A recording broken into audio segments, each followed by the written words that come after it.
Ah, c'est l'histoire d'un psychopathe qui s'appelle Joe et qui a... Mais ça faut pas le dire, Sacha. Ah ouais, c'est un spoil là. Ouais, bon, vite. Bonjour à tous, je suis super heureuse de vous retrouver aujourd'hui dans une nouvelle vidéo avec Sacha Ouais. pour parler séries. Pas mal. Voilà, cette fois je fais la vidéo avec toi parce qu'on est tout le temps ensemble, on regarde nos séries ensemble pendant le tour du monde. Ouais, c'est vrai qu'on n'a pas forcément accès à la télé, enfin on a des télés mais c'est tout est alors, dans la langue locale, c'est pas forcément en anglais ou en français, du coup c'est hyper dur de regarder la télé, donc du coup tous les soirs c'est Netflix. Je vous ai fait plusieurs fois ce genre de vidéo, en général ça vous plaît, donc là on va vous parler des 5 dernières séries qu'on a regardées, qui viennent de sortir ou alors la saison vient de sortir, et on vous les conseille pour bien commencer l'année 2019. Si la vidéo vous plaît, n'oubliez pas de la liker et n'oubliez pas d'être abonné à ma chaîne pour suivre toutes mes vidéos. Bon, on commence par la dernière qu'on a regardée alors. Ouais, la dernière. Bah du coup c'est You. Ouais, avec Penn Badgley, l'acteur qui joue Dan Humphrey dans Gossip Girl, donc on voulait trop la regarder. Ah, c'est l'histoire d'un psychopathe qui s'appelle Joe et qui a... Mais ça faut pas le dire, Sacha. Ah ouais, c'est un spoil là. Ouais, bon vite alors. La vidéo faut pas du tout donner de spoil, faut raconter un peu ce qui se passe dans le premier épisode, mais surtout pas plus hein. C'est l'histoire d'un psychopathe qui s'appelle Joe, ok, et qui va rencontrer une fille dont il va tomber entre guillemets amoureux. Et il va un petit peu la suivre. Enfin, c'est difficile d'expliquer sans spoiler. Il y a tellement de choses à dire. En tout cas, c'est une très bonne série. Et c'est sympa de voir notre fameux Dan Humphrey après Gossip Girl dans une série comme celui-là. Ouais, il y a 10 épisodes. Franchement, il y a tout le temps de l'action, du suspense. Ça progresse dans l'histoire. C'est super intéressant à suivre. C'est vraiment un psychopathe, donc on stresse. Mais bon, après, c'est pas non plus trop peur en même temps. Enfin, ça peut plaire vraiment à tout le monde. En plus, t'as eu de nombreux retours. Nous, on l'a regardé sur 2-3 jours. Mais il y en a qui ont vu tout d'une traite, qui ont vu les 10 épisodes d'un coup. Et ils étaient vraiment fans. Ouais, j'avais fait un sondage sur Instagram et tout le monde avait aimé cette série. Tout le monde l'avait vue en une journée. Donc voilà, je pense que ça peut vous plaire si vous ne l'avez pas encore vue. Deuxième série qui vient aussi de sortir sur Netflix, c'est la série Baby. Baby, dans un tout autre style par contre. Ouais, c'est une série italienne, donc ça change. J'aime bien que Netflix varie vraiment les séries espagnoles, on avait vu La Casa de Papel, Elite. Et là, une série italienne, donc Baby, ça change. Là, l'histoire se passe à Rome. Oui, et c'est une histoire qui est inspirée de faits réels. C'est quelque chose qui était vraiment passé à Rome il y a quelques années. Donc c'est intéressant de voir une histoire qui n'est pas totalement fictive.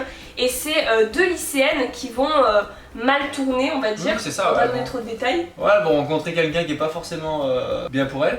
Et elles vont être un petit peu influencées. C'est un peu dans la classe sociale élevée à Rome, mais du coup ça rapproche un peu de la série Elite dans ce côté-là. Mais voilà, c'est différent. Après, c'est pas la série coup de cœur de l'année. Déjà, il y a que 6 épisodes. Moi, je trouve qu'il se passe pas énormément de choses pendant les 6 épisodes. C'est ça. Faut voir s'il y a une deuxième saison, si on progresse plus dans l'histoire. Ça se regarde, mais c'est pas non plus la série quoi. Troisième série, cette fois pas italienne, pas américaine, mais française. C'est la deuxième fois que Netflix produit une série française après Marseille avec Gérard Depardieu, que je n'ai pas regardé, qui apparemment n'était pas top. Je sais pas, je sais pas non plus. Mais là, ils ont sorti la série Plan Cœur. Et pareil, ça se regarde super facilement. Il y a combien 8 épisodes, je crois. Et il dure que 25 minutes. Ça, t'as regardé à moitié. Hein. Je vois, moi je regardais, t'étais à côté, t'entendais, mais t'as regardé à moitié. Après, on n'est pas fan des séries françaises. Ouais, en général, c'est vrai. C'est vrai qu'on est plus séries américaines. Après, on regarde 2-3 trucs qui sortent. Espagnol, moi j'aime beaucoup. Espagnol, italien, voilà. La Chica del Cable. Ouais, c'est vrai que ça avait été pas mal aussi. Voilà. Et mais du coup, français, moi ça m'avait pas attiré plus que ça. J'ai suivi rapidement. C'est assez sympa parce que je trouve que c'est très réaliste. Les personnages, on peut quand même facilement s'identifier. C'est une comédie romantique, on va dire. Voilà, une fille qui va tomber amoureuse d'un garçon que ses copines vont lui engager pour essayer d'oublier son ex. Voilà, je donne pas plus de détails. Ce que j'ai moins aimé, c'est les dialogues. Il y a quand même beaucoup de phrases un peu vulgaires et tout. Et puis après, moi j'ai souvenir, les acteurs étaient pas non plus excellents. Ouais, c'est vrai que des fois c'était un peu surjoué, des fois c'était. Après, parce que c'est en français donc ça nous fait paraître un peu bizarre, mais après l'histoire c'est sympa, plusieurs fois j'ai rigolé et tout. C'est sympa, franchement, s'il y a la saison 2 qui sort, je regarderai. Après, pareil, c'est pas un gros coup de cœur, mais ouais, je vous la recommande, ça change de voir une série française. Quatrième série qui n'est pas nouvelle, mais la dernière saison est sortie hier. C'est les désastreuses aventures des orphelins Baudelaire. Alors moi je suis un petit peu, mais je suis pas aussi fan que Claire. Ouais, Claire c'est vraiment une femme absolue. Oui, parce que quand j'étais petite j'avais lu les 13 livres, même plusieurs fois je les ai lus. Et donc voilà, j'ai attendu ça toute ma vie quoi, que ça sorte en série ou en film. Il y avait eu un film mais après ils n'avaient pas continué. Et là il y a la 3ème saison qui sort donc, qui représente les tomes 10, 11, 12 et 13. Donc c'est les derniers tomes de livres. Donc j'ai trop hâte de regarder la série, on n'a pas encore commencé la saison 3. Ah, parce que du coup moi je trouve que c'est super bien tourné, les graphismes ils sont bien, la qualité de vidéo est top, les enfants jouent super bien. Le seul truc, mais bon après c'est comme ça, c'est Antoine Baudelaire, c'est qu'il y a un truc qui m'énerve, c'est que les enfants, le quand Olaf est là, il est déguisé, etc. Et à chaque fois ils le reconnaissent pas dès le premier coup. Après bon ok ils le trouvent et tout, mais sur le moment on a envie de leur dire mais c'est lui quoi, bougez-vous. Et à chaque fois c'est la même chose, la même chose. Et du coup bon, ça m'énerve un petit peu, mais bon c'est aussi on va dire l'esprit de la série, du film, l'histoire. Ouais, c'est trop bien. Et en gros, c'est l'histoire, si vous n'avez pas suivi dans la première saison, de 3 enfants. Leurs parents ont péri dans un terrible incendie et ils vont être ballottés de famille en famille avec le comte Olaf qui va à chaque fois les suivre et vouloir s'en prendre à la fortune familiale. C'est ça, à l'héritage qu'ils ont eu de leurs parents. Et bon, c'est une série, je sais pas si j'avais jamais lu les livres et que j'étais tombée sur la série direct, j'aurais aimé parce que c'est quand même un peu spécial. Ouais, les décors, l'histoire et tout. Mais moi, ça me rappelle trop mon enfance, c'est un coup de cœur. Et 5ème série qui n'est pas de Netflix, mais bon, j'allais pas changer tout le titre et tout pour ça, c'est La vérité sur l'affaire Harry Kéber. Gros coup de cœur. Bah là, pareil, qui est tiré d'un livre que j'ai lu et que j'ai trop aimé. Et j'attendais pareil que la série sorte depuis des mois. Bah moi pour ma part j'avais pas lu le livre et c'est clair qu'il me raconte un petit peu l'histoire, j'avais vu les bandes annonces qui sont passées. Et franchement j'avais vraiment hâte de la voir et j'ai pas été déçu. Et là c'est bien, au moins vous pouvez avoir l'avis de quelqu'un qui a lu le livre et qui voit la série, et de quelqu'un qui a juste vu la série, et tous les deux on a autant aimé je pense. Ouais moi franchement j'avais vraiment adoré.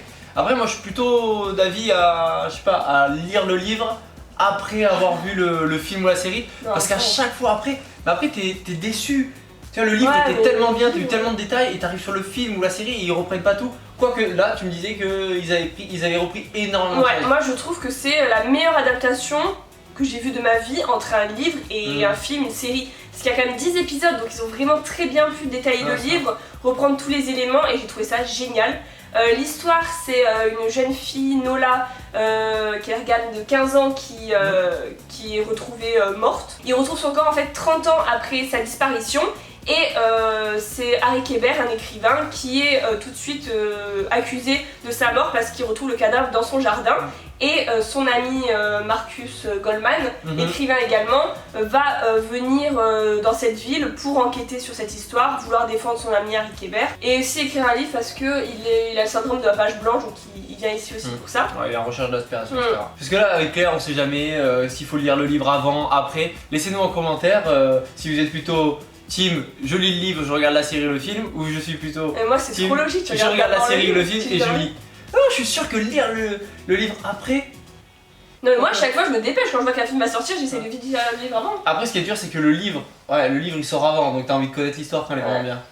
Bon je sais pas, dites-nous ça en commentaire. Bon, on vous a parlé des 5 dernières séries qu'on a regardées, n'hésitez pas à nous dire dans les commentaires quelles séries vous avez regardées, vos derniers coups de cœur. En tout cas je vous retrouve la semaine prochaine dans une nouvelle vidéo, je vous fais de gros bisous et à bientôt. A bientôt.